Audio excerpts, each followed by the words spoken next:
ہم انصار پاشا صاحب بھارت، السلام علیکم۔ اہل سنت ڈاٹ نیٹ پر یاد فرمانے کا شکریہ۔ آپ کا سوال موصول ہوا، جواب حاضر۔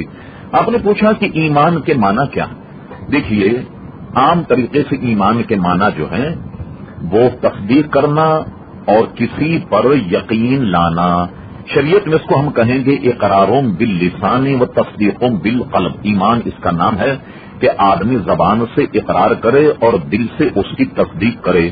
یعنی یوں سمجھ لیجیے آپ کہ اللہ تبارک و تعالیٰ پر یقین کرنا، اس کے رسول صلی اللہ علیہ وسلم یقین کرنا، اس کو ہم کہتے ہیں کہ وہ اللہ پر ایمان لایا اور اس کے رسول پر ایمان لایا، فرشتوں پر ایمان لایا، اچھی بری تقدیر پر ایمان لایا، اور مرنے کے بعد جی اٹھنے پر ایمان لائے۔ یعنی ان باتوں سے جو پیغمبر علیہ الصلوۃ والسلام نے ہمیں جو دین دیا ہے، جو شریعت دی ہے، اس پر یقین کرنا، من و ان اس کی تصدیق کرنا، اس پر یقین لانا، یہ ایمان کہلاتا ہے۔ تو گویا ایمان کا ایک معنی جو ہے وہ تصدیق کرنا اور کسی پر یقین لانا ہے۔